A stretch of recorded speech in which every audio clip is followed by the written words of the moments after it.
and or roundtable or discussion around careers and workplace issues. And so I'm thrilled to have a co-host in this journey, and that's Stephanie Adaska. She is a longtime recruiter and professional in senior living recruiting and talent acquisition. And we are partnering on these discussions, but we've got some other things that we'll share with you here shortly. But before we do that, I know some of you in the audience might know Stephanie already, but let's get to know Stephanie. So Stephanie, welcome. Thank you so much for having me. Yeah. So tell us a little bit about your background and how did you get into becoming a recruiter, specifically in the senior living segment? Well, it was all by accident, as a matter of fact. My background is in hotel restaurant management, and I used to be a chef, and I went to culinary school. And so my first career as a chef, I was interviewing with a recruiting agency for an assistant pastry chef position for a resort in Arizona, and because I wanted to move out there. And the recruiting company got me this interview. I wasn't really qualified for the job. Pastry's not my forte. I mean, I'm good at it, but it's not my hot spot. But they ended up recruiting me to become a recruiter. And I started in 1995 working for MRI of Scottsdale, called Govig and Associates now, a very well-known recruiting agency that specializes in long-term care and senior living. And I started in their long-term care niche and started noticing all these jobs in assisted living and independent living and memory care and what's this new senior living, and it just blossomed, and that was really the industry that I grew up in from a recruiting standpoint. So I've never actively worked in retirement housing per se. However, I've been recruiting in the industry since 1995. And I've had my own company. I had Windsor Executive Search for several years, sold that company. I started a job board, seniorhousingjobs.com. In 2003, I started that and sold that several years ago. And I am now with Goodwin Recruiting, which I am the basically director of the senior living division, overseeing the jobs in the senior living marketplace, and helped expand that niche. They brought me on basically to expand the senior living niche because they've dabbled in it, but never were really successful. And since I started in August of 2019, we now have 7 recruiters that specialize in senior living recruitment for my company. So we all work together as a team to serve our clients. We work contingency as well as retained searches all over the country, whether it be a for-profit, CCRC or nonprofit CCRC, or a company that sells products or services, elder law, telemedicine. I have a client that has telemedicine services that they focus strictly on assisted living facilities. So every kind of position, from a director of nursing at a retirement community on up to president and CEO of a company that owns and operates retirement communities, and pretty much anything in between. Great. And this has always been a mystery to me because I've never worked in HR. I've worked for large organizations that used executive search firms. Pull back the curtains a little bit and speak from a basic level in terms of like, when and how do organizations reach out to you, and when does it make sense to use for a company to use a recruiter? And then what I think will be a very, very great interest to the audience is, if I'm thinking about making a move, if I want to get a new job or I want to look at my career options out there, when does it make sense for somebody to give you a call, and what can you do to help them? Great. Well, let me address the first part is when does a company, and when and how do they reach out? When depends on a number of factors. It doesn't cost, I mean, we have two options: contingency service, which means a client does not pay us a fee unless they actually hire somebody that walks in the door. So it doesn't cost them anything to take a look at what we can bring and provide to the table based on what they can get on their own through, running advertisements. In a contingency market, or a contingency position, it's a very exclusive arrangement, and there's money up front. It's in three installments. Those tend to be for confidential searches. So let's say your vice president of sales and marketing is just announced that she's leaving on maternity leave and isn't going to be coming back, and you don't want to announce it to the company yet. You might want to hire a recruiting agency to work on a retainer where it's a confidential search. Nobody's going to know about it until you actually officially announce it when that person leaves and we bring on the new person. The best time, is early on in the process, because that way we can have, that allows us time to find the right person. And that is our goal as recruiters. It's our job. I almost equate ourselves to being a matchmaker, like a dating service. I want my client to fall in love with my candidate, and they make an offer and they work happily ever after. That's the ultimate goal. The more time I spend up front getting to know my client and getting their culture and the feel of what's going to fit in there, the better job I'm going to do in finding that right individual that's going to fit well in their company organization. So, I mean, when can you use recruiter? Anytime. I always, of course, to keep me busy, but I'm always busy. Often. Again, there's, we have different fee options, so there's no fee paid unless you actually hire somebody with a contingency. It's great to see what we can provide to you versus what you can get on your own. We have a team of, it's not just me. I have, trained professionals behind me that have all worked in the senior living industry, actually. My recruiters, I'm the only one in my senior living team that hasn't actually worked in a retirement community or in the industry, aside from being a third-party recruiter. When a job seeker is looking for a job, I tell people the best time to start looking for a job is when you're happily employed. Have that resume up to date and ready to go. Reach out to a recruiter or two that specialize in your niche and let them know a couple key, important things. Let them know, one, I'm not actively looking right now, but certainly if you have a position for, let's say, a CEO for a CCRC in the Mid-Atlantic, put me on the list to call. And this is what I'm looking for. This is a kind of, size property I'm looking for. This is a compensation I'm looking for. And that person is, not active. They're just one of those warm bodies that I'm going to pick up the phone as soon as my client calls me and says, I need an executive director, CEO for a retirement community. And he or she will be the first person that I call because I have a warm relationship with them. The best time, like I said, is when you're actively or when you're currently employed, because it kind of puts a little bit of pressure on you as a job seeker. If it's too late and you just got let go because of, for whatever reason, or you get fired, you want to think ahead in advance, and that's the best time to look, is when you're happy and employed. I know Yeah. your boss doesn't want to hear that, but that's the reality. No. Yeah. And I just want to, but basically I don't want any of those executive directors and CEOs to come creeping up on us for saying this, but we know what goes on. And from a career development perspective, it's it's a smart way to do it. And I'm glad, if you don't have a recruiter that well, now Stephanie, and hopefully she can help you out. So where Stephanie and I met each other was when she launched seniorhousingjobs.com many years ago. 2003. And over the last couple of years, we've reconnected, and we'll have brainstorming sessions from time to time. But last year, we reconnected and realized that, especially in this new COVID-19 world, there's some synergies we can take advantage of. And so the two of us have teamed up, and we're currently in the process of building and launching a new, robust, what we feel will be the best, senior living job board out there on the marketplace, and with lots more features than what I currently offer on our current website. So I'm super excited to be able to have that to deliver to our community. One of the features that I really like about it, Stephanie, and it sort of speaks to what you were just saying, is the ability to upload resumes and have this resume bank of folks that are out there.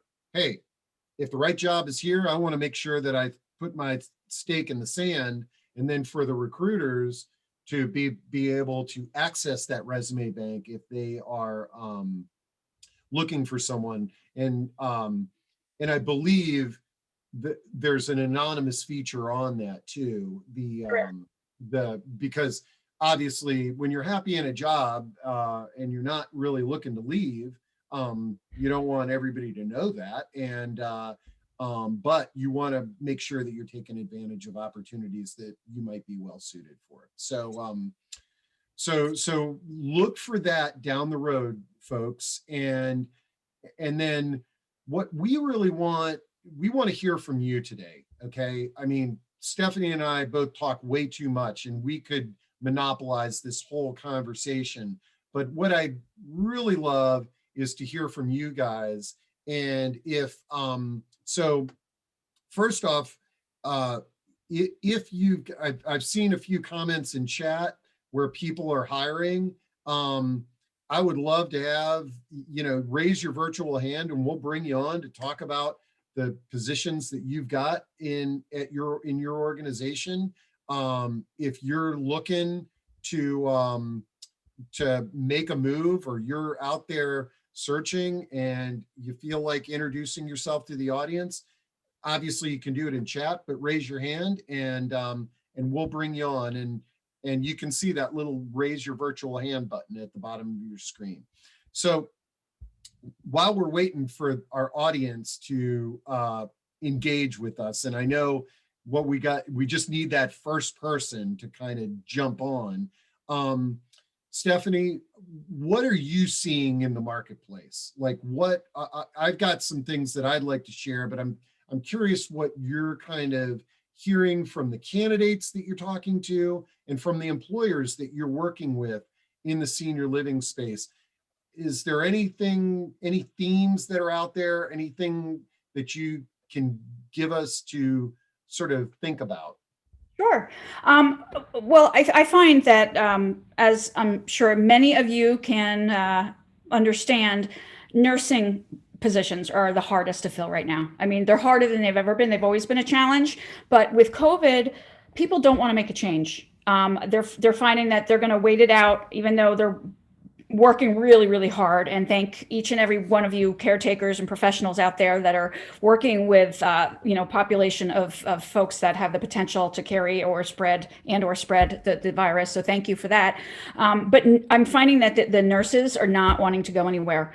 So that I get a lot of clients saying, find me a director of nursing. So that is probably our biggest challenge as well as our clients. But that's what they're paying us a fee to do. And we have contacts to network with from the get-go, some clients may not know of because they're not active seekers, like we spoke of earlier, being an inactive kind of behind the scenes, just keeping their eye open. That really helps us serve our clients quickly and effectively, fill positions. What I'm finding, there are still companies out there that are growing significantly, whether they be, folks that own and operate retirement communities or have a product or service that they sell to, home care agencies or assisted living. I have a client out in California that is specifically, they've created a proprietary software program that serves. They're strictly targeting the assisted living marketplace, and they're providing telemedicine services for the senior living industry. And they're growing so quickly. They have money coming from venture capitalists. We hired their fifth or sixth employee 3 months ago. Now they're at 28 people, and I have 12 job orders open with them. So they're huge. And I want to sort of interrupt you on that one, because that's an awesome, so often I think when I see people sort of exploring what they can do, or they might not be challenged in their current position, they're looking for the same job in another organization. And when you talk about all the software and digital technology that's out there, these are opportunities. If it's in our segment, this is an opportunity to sort of stay in the segment, but then use your skill set in a new venue, like a platform that is selling to the organizations that you work at. And so I'm always sort of challenging people to think about, okay, you want to make a move, you're in your job right now. What are some of the vendors that you see coming in and out of your organization? They might be an ideal place to go work, especially if you love them as a vendor. Right. And that's a good point. That's a very good point. And I'm noticing, obviously with COVID has changed the way we've all do business at some point. I mean, I've always been virtual as a recruiter, or at least for the past 20 plus years. I'm finding a lot of clients are willing to have virtual employees. And obviously a director of nursing can't be, that's a hands-on caretaking job. That's not something, or, care managers or director of assisted living, that person has to be at the community, no question. But there are companies that are more flexible and more willing to offer remote opportunities out there. So if that's something that's of interest to you folks, either for yourself personally out there, or if you're a potential employer that is looking for people, consider that as an option, because people are really, really enjoying working from home. And believe it or not, some people thinking, they may have that kind of micro management mentality that, someone's at home, they're not working. That's the furthest from the truth. You'll actually find that there's more activity. People are getting up at 3 o'clock in the morning to let the dog out, and they're like, oh, let me check my email. And then they end up working for 2 hours. And so you almost get more activity out of them. I know that, I'm very motivated and driven in what I do, and I'm always so busy that I don't have time to not work. But you'll find that if you take that chance out there and look at somebody as a potential remote employee, you'll get a lot out of them, for sure. Yeah, I feel like COVID has dispelled that myth of productivity at home. And let's see. Actually, Scott Compton just, and Mary Beth, I see I've got your hand raised, so I'm gonna call on you here shortly.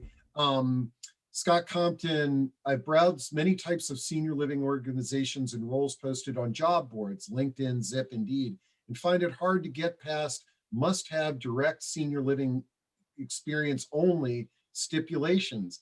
Have asked recruiters about roles and moves, logistics, in and out of senior living communities and space and facilities, and have found no real response. I would think this would be a huge need for senior living. Man, great comments, Scott. And I've got something I want to share on that, but Stephanie, do you have any thoughts on that one? Yeah, great questions and thoughts on that one, for sure. I appreciate you putting that out there. In an industry that, okay, so from a recruiter's perspective, my answer to you as a recruiter, my client is paying me a fee to find them somebody that has a specific experience that they're looking for, and they're usually wanting that senior living experience. But if you're not going through a recruiter, they're more willing to take a risk on you because they're not putting, an executive recruiting fee on top of your placement there. And I'm just putting it right out there. My clients are paying me a fee to find them what they want. So I always give them what they want. And usually it requires the senior living. However, Scott, if you have a background that is a good transition, for instance, like hospitality, running a hotel is very similar to running a retirement and independent living facility. Being an executive director / general manager is very similar, equating to the hotel operator. So same with the food service, food and beverage, or even sales management. So if you have those experiences, you can sell yourself by, and what I always recommend that people, if they don't have the experience, is start with your local or your state affiliation of Argentum, Leading Age, Healthcare and Assisted Living Association, leadingage.org, argentum.org, and National Healthcare Association, NHCA.org, I believe is, and they also known as the National Center for Assisted Living.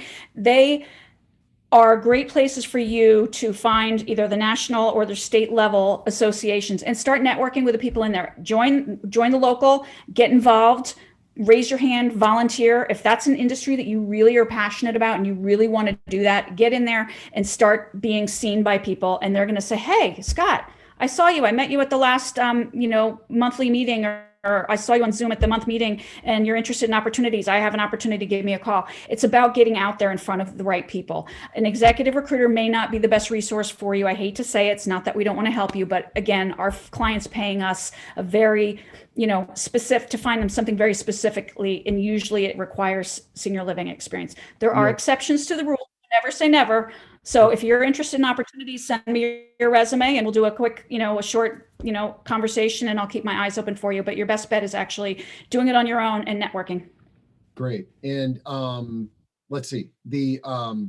Oh shoot, Mary Beth, you lowered your hand. I wanted oh, there we go. Okay, great. I want to bring Mary Beth on. And Mary Beth, don't worry, unless you want your picture on the screen with us. It's great to have you on. I saw that you posted in comment that you're in a job transition. So are you feel comfortable sharing some about that?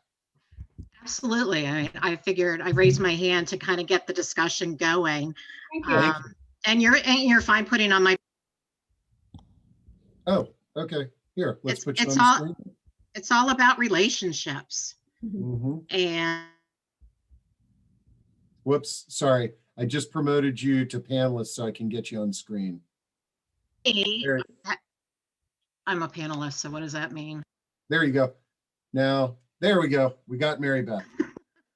I thought you had control of that. I've been out since August, and I'm not ashamed to say it was a census situation. I was in my first community, and probably jumped into the position before asking enough questions to know what the situation was there in terms of census. But wanted to share that I've had home care experience, 9 months or 8 months, 9 at only assisted living, and just really love being with the residents. I have 2 degrees, and I'm not going back to get a nursing or a social work degree, which would be either what I'd want, but I'm really looking for something non-clinical where I can be right there on the front line with the residents and the families, because having to be forced to stay in the community and not be out on the street, as I'm sure a lot of you feel, you were held back because of your community, you couldn't get out or whatever, that really helped me to hone in that I really want to be either in a community or where I am on the front line helping those families. And I loved memory care. Okay, well, this is great. People said, I don't know if you like that, but you know what, I did. Awesome. Maybe because the residents don't know if I repeat myself. Mm-hmm. And so I've been looking and happy to share the resources that I've got, and appreciate you bringing Stephanie in. Excellent. Well, thank you, Mary Beth, for kicking this off.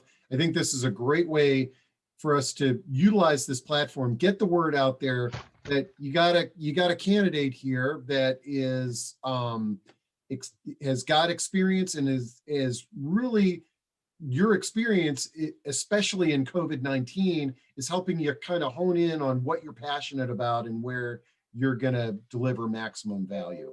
Yeah, I even thought that I'd want to be a contact tracer until the tracing people called me this weekend. So I definitely don't want to do that, because that was a long phone call. Oh wow. Okay. Well, that will be a position that's going to be out there for the next couple of years at least. Yeah.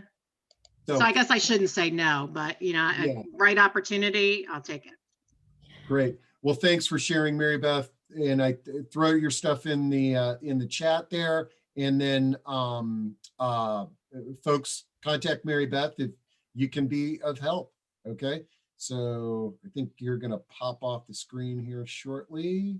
Thank you, Mary Beth. I just wanted to thank you for coming on, and put your contact information, like Steve said, into the chat, and people can contact you directly. You've already had 1, 2, 3 people have already given you kudos and accolades for I love it. Yeah. and professionalism. So that's a good sign right there. That being said, I will continuously through this whole time, I will be adding my own contact information. If anybody needs to reach out to me, whether you're a job seeker, whether you're an employer, I noticed a couple people saying that they have positions available. I will reach out to you within the next 24 hours after our meeting to reach out to you and discuss how I can help partner with you to find staff and for those who are job seeking, again, reach out to me, send me a resume and mention that we met here, and we'll take good care. Yeah, let me read some of the jobs that are available out there. So we've got Bob Pierce, Director of Strategic Planning with the Option Group. Would love to speak with any geriatric care managers, aging life care managers, RNs, LSWs, MLSWs interested in getting certified. We've got a, let's see, there's another one here that I saw. Oh, come on. Where was it here? Mary Ellen Wilson from Visiting Angels. We're hiring for 2 positions, looking for a registered nurse as well as sales professionals with industry experience. Is this you? Connect with Mary Ellen. And it looks like Andrea Mulatto, Director of Business Development at Harmony of Spring Hill. We are looking for a director of sales at the moment, so reach out to her. And I'm reading these right from chat, but I know there's some people that are on the phone, as well as the fact that we convert this to podcasts. So these are some other things here.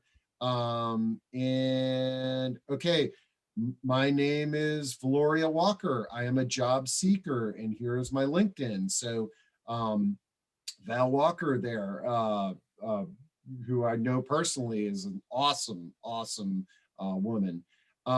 So let's see, we got another hand raised. That's Mary Wilson. Mary, if you want to turn your mic on. All righty. Hello. Hi. Hey, Mary. And are you the Mary from Visiting Angels? I am. I'm actually Mary Ellen. Okay. Yeah, Mary Ellen Wilson. And thank you for doing this. This is, I always enjoy your 12 noon events, and this one is especially great. So thank you, and thank you to Stephanie. So yeah, I just wanted to let everyone know that at Visiting Angels, we have offices in Gaithersburg, Silver Spring, Washington, D.C., and Edgewater. And we are looking for a home care consultant, which is, it's really more of a sales position, and it is someone who will be a road warrior, so to speak, within our territory.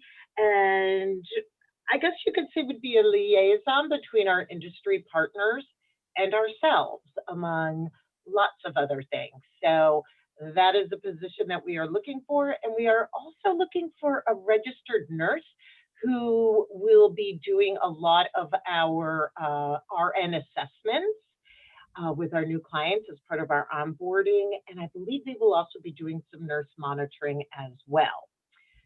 So there you have it. Two great positions. And I know we get a lot of sales professionals on these calls. So reach out to Mary Ellen on that one. And then also, you know, as Stephanie had said, I mean, there are so many organizations recruiting for the RN and nursing, but the you know, our goal is just to get the word out, because I guess it's a buyer, what would we call it? A buyer's market out there if you're a nurse and willing to move to another organization. So thanks a lot, Mary Ellen. Okay. Let's see, another job popped on there. Steve Lon, advanced nursing, home support, seeking an RN that's interested in sales and business development, looking for somebody with vast clinical knowledge and understanding of the hospital system and how to navigate the world. Yeah, sounds like a good position there for somebody that has been doing direct care nursing, but now they can kind of play a little bit around with the business world and getting out and connecting with new and different people. This is Amara Balel. I think this is a question for you, Stephanie, is what is your experience with placements within CCRC organizations? I currently do compliance on the government side and would be interested in exploring opportunities with CCRC providers to share my expertise on government relations and compliance. I also have federal and state workplace development experience with job seekers age 50 plus. Any thoughts on that? Yeah, thank you for reaching out, Amara. I hope I pronounced that correctly. So I have my clients, I mean, I've been doing this a long time. I've placed probably 300 plus people in CCRCs alone throughout my career. I've placed people in every state with the exception of Alaska. I do have a lot of contacts within the CCRC marketplace, both in the for-profit and nonprofit environment. If you want to reach out to me, Amara, every couple minutes I'm posting my contact information in the chat section, so you don't have to scroll up for it. You just should find it organically, and you can reach out to me over the next couple days, and we can, I can answer your questions more specifically and see how I can help you. Excellent. Okay, well, I really appreciate the fact that we've got some participation here. We've had some really good comments that have been coming in.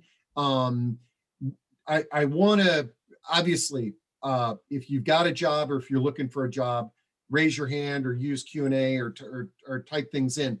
But now what I'd like to also add to the mix, and I want some audience feedback on this, is what are some topics, what are some things that we can do if we gather like this on a monthly basis? Or maybe your opinion, it's sort of like, hey, Steve, what if you did it every other week or something like that, where job seekers and career folks are coming together? I'd love your feedback, whether it be on this call or after the call. And then outside of finding jobs and matching up job seekers, are there other workplace topics that we should think about using this time together each month? Like, would it be helpful to have like a presenter talk about leadership or hiring and firing or things like that? Or should we maybe just keep it focused on finding and getting jobs? Now, let's see. Pam Silberman says, would love to know if Stephanie has any advice for people currently interviewing who have not been on the job market for several years. How has the interview process changed?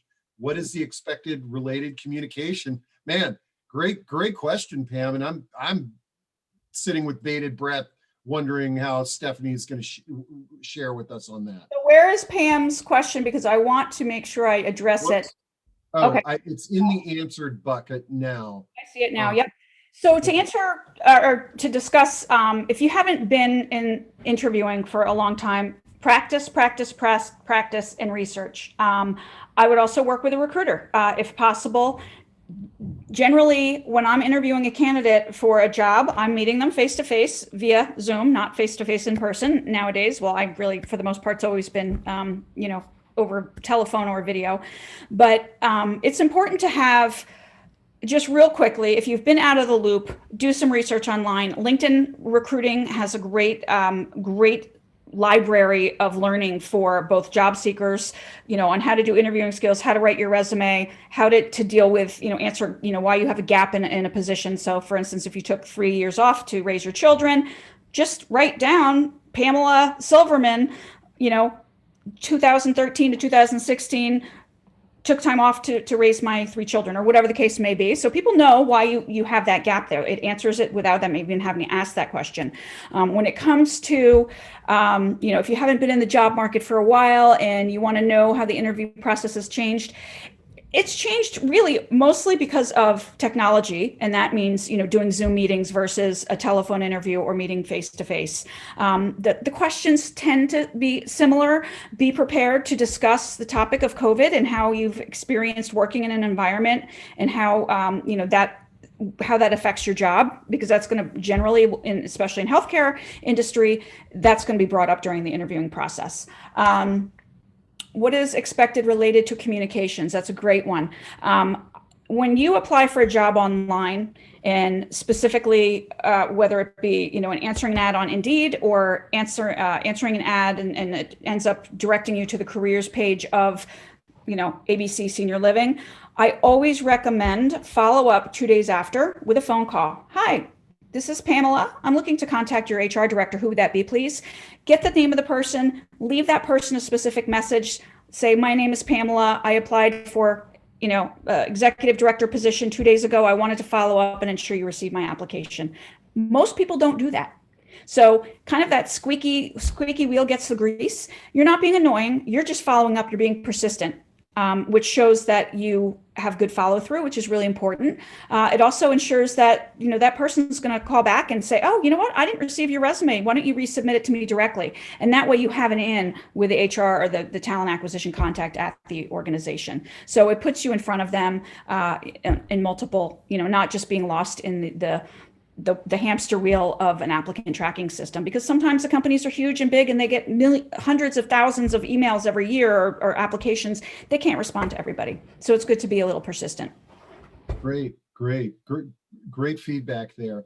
And EJ Burrows says, are all senior job opportunities strictly nursing management, or are there administrative jobs, office work, sending facility info to families, customer service, phone related, setting up connections with family, basically the grassroots of the medical facility that support the medical staff? And EJ, because we've got a career center on proaging.com, we see these jobs, these administrative support jobs coming through the pipeline on a regular basis.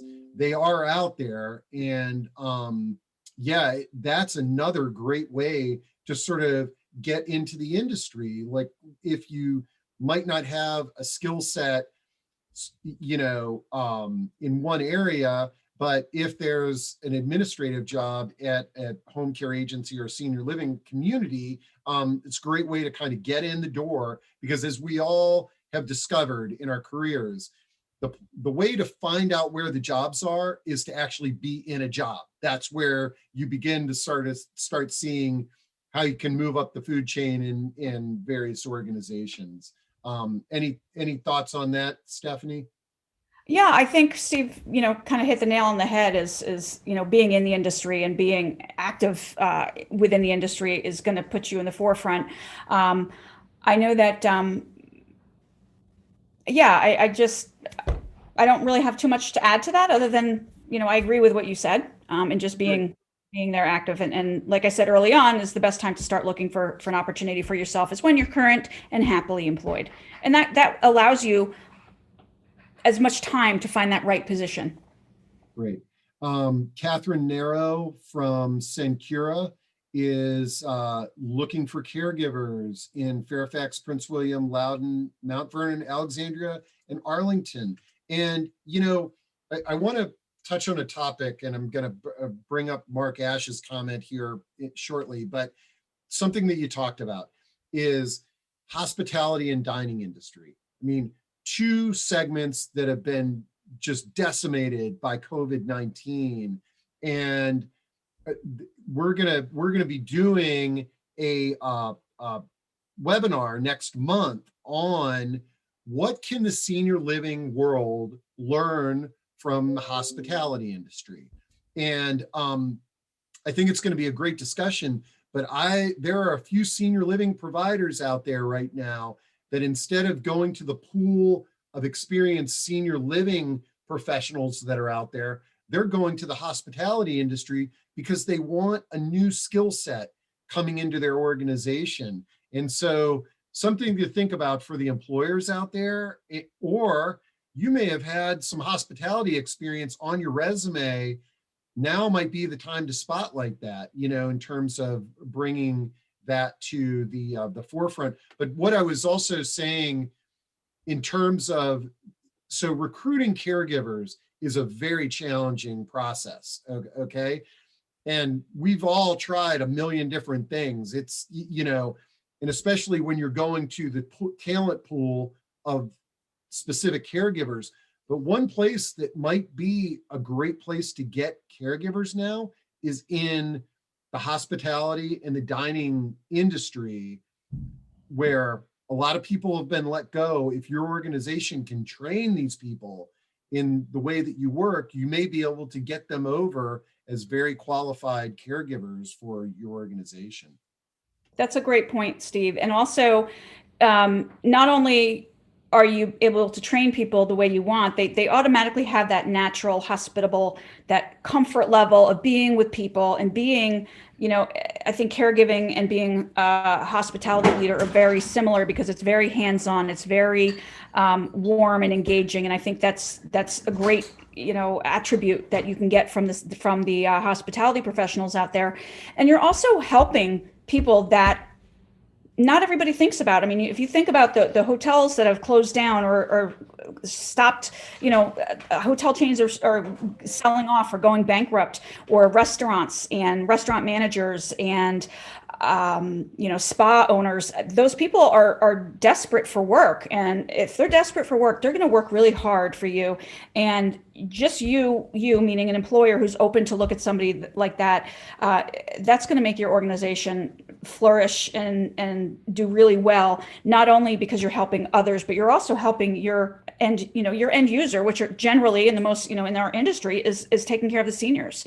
And having people that are hands-on and passionate and compassionate and empathetic is so important in the industry. And that tends to be some of the skill set and traits that the hospitality professionals have. Yep, this is great. All right. Lots of questions. So we want to try to get to these here before we wrap things up. I love this, Mark Ash, always very insightful. How can we present the healthcare industry as a great employment option for those who have lost their jobs during the pandemic, especially as it relates to caregivers? Right on the subject matter that we were just talking about. But what I want to pick up on that Mark is saying is that I think could be a goal for these monthly discussions is, how do we present our field as the place to be? Like, if we can collaborate, if we can, we who have been working in this know how powerful this industry is. And as Mary Beth had just shared, how wonderful it can be to actually be helping older adults and their families. If we as an industry can promote this and shout this from the rooftops, hopefully that's going to increase our talent pool that we can capitalize on. So thanks for that comment, Mark. Let's see. Okay, Alondra says, in regards to reentering the workforce for business owners, holy cow, what a great topic is that, especially now where some business owners, because of COVID-19, are now being forced to enter the marketplace.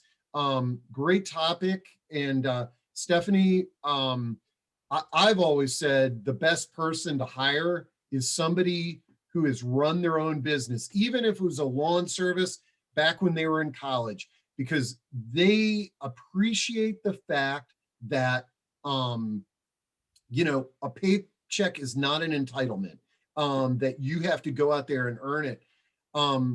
What's your experience as a recruiter, like when you present somebody as a business owner who's looking to work for an organization?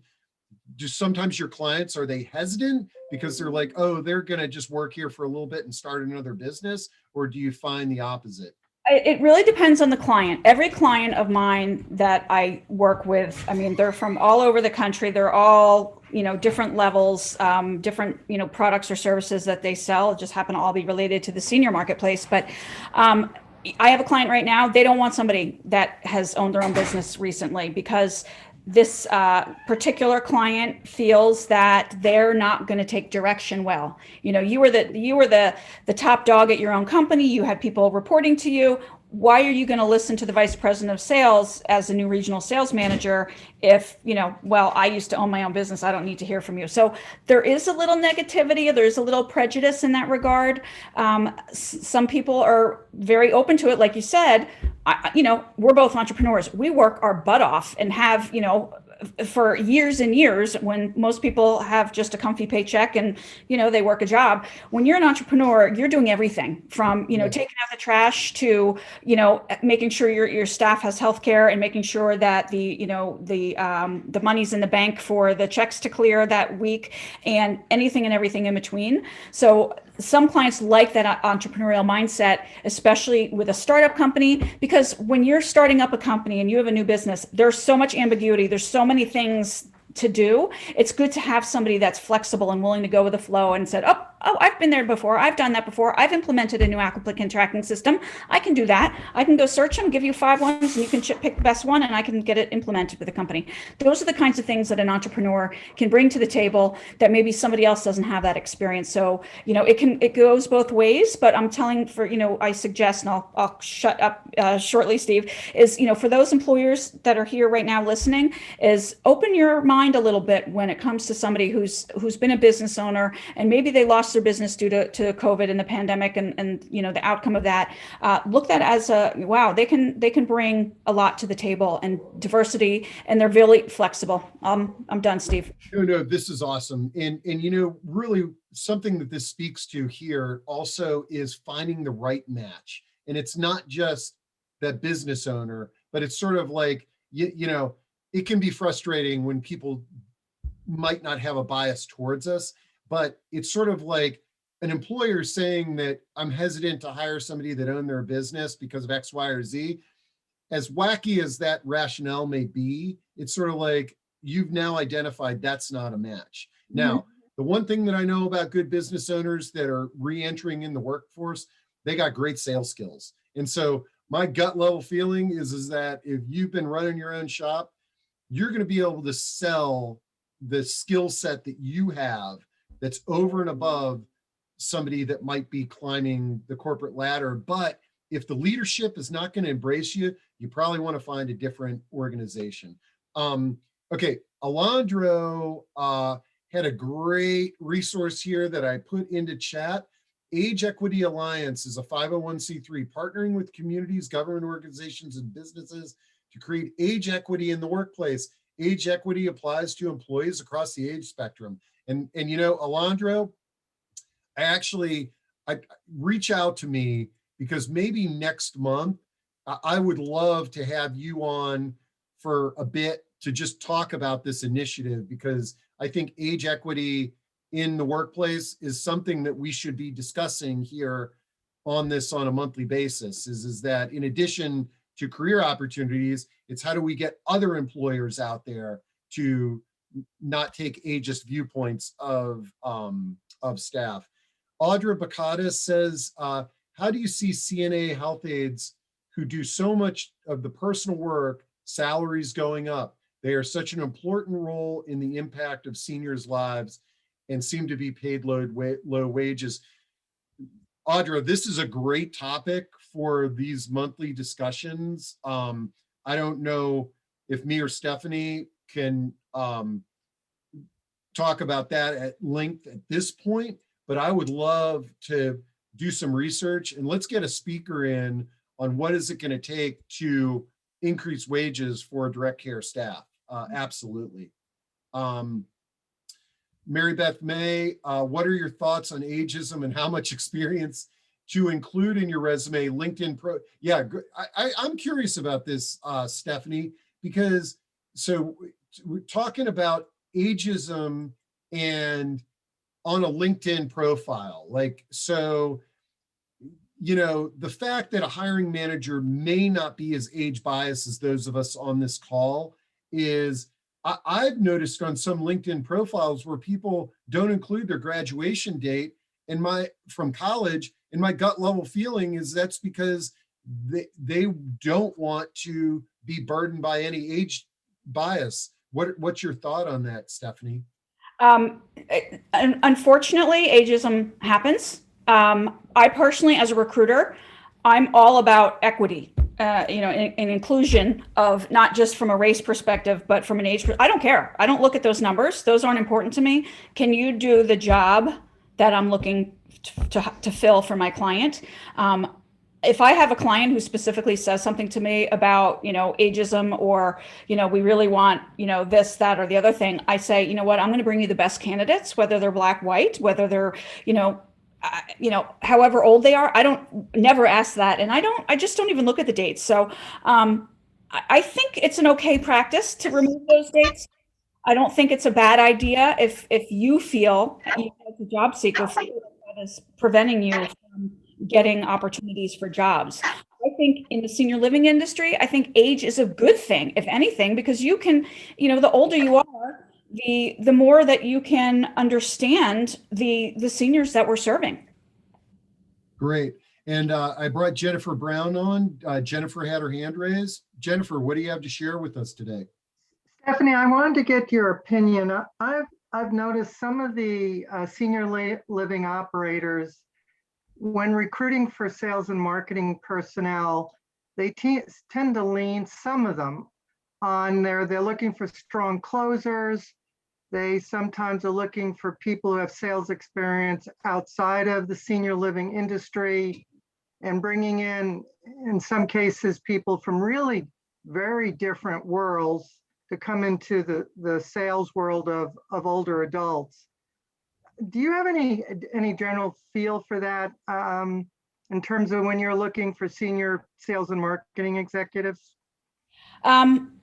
I'll be honest with you, the bulk of my clients, when they're hiring me, they want somebody that has that senior living experience because that's my forte. That's what I do. Not to say that I don't have clients that say, I want somebody from hospitality, or I want somebody who used to be an executive recruiter. I want somebody who has experience in selling, specifically software to healthcare.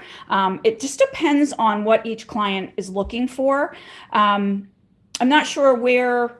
Are you an employer or are you? Oh, no, she's, I think is more of an observation. Jennifer's with Seabury Resources for Aging. And I think, yeah, no, Jennifer, thanks for that comment. Very thought provoking. And Stephanie, I think, Stephanie, one of the things that I realized from your position as a recruiter, my gut level feeling is when somebody is, they're really trying to find an industry pro, they lean into the recruiters a lot more than when, okay, let me see if I can get somebody that has real estate experience instead of senior living and I'll train them up. Whereas that's where, they're kind of jumping on the job boards and sort of going that way. We got a hard stop at 1, so I want to get through some of these comments here. A couple of jobs, Aging Network Services, a 39-year-old private geriatric care management practice who will be featured next month on our panel discussion with aging life care managers, is looking to hire a geriatric care manager to visit a small caseload of older adults in the community. Job entails more relationship including building than paperwork, and is a rich, complex, and rewarding. Ideal candidate is a master's level social worker with a car. So that's in chat there. Charter of Woodholm Crossing in Pikesville, Maryland is looking for LPNs and caregivers. Call Victoria Rosner, and that's from Barrett Killenstad. And the congrats to the Charter of Woodholm Crossing. That was a Brookdale community that they have recently acquired and rebranded. So that's exciting there. Let's see. Okay, would love to see more about wage increase as well as age equity. Yeah, that's one where I think that would be kind of cool, Stephanie. Maybe 1 month. There's some salary surveys out there that organizations have done, and maybe have a little discussion on kind of salary ranges for various jobs in senior living. So, whew, I'm wiped out. It's funny, Stephanie, before we started talking, I was like, yeah, Stephanie, don't worry. If this discussion is only a half hour, once the questions and comments dry up, we'll just shut it down early. We don't need to tell them that we've got a whole hour.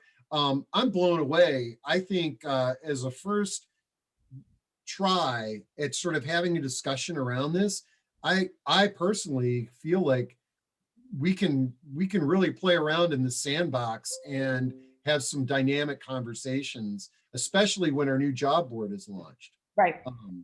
So I want to thank you for being such a great co-host with me. I want to thank the audience for participating, and we'll follow up with the recording. We'll copy the chat.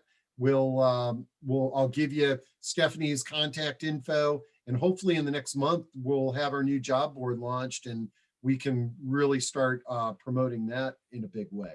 Absolutely. Absolutely. Well, thank you very much, everybody, for participating. This information is going to help Steve and I really create a great plan for the next, well, I guess 10 months left in the coming year. And Workforce Wednesday, we're planning on doing it once a month, correct, Steve? Absolutely. Yeah. So I'll get the next one on the calendar before we send our email out, so you guys can mark your calendars and share this is happening. If we can share this amongst the HR professional community, that's where this thing can start to really blow up in terms of opportunities and matchmaking.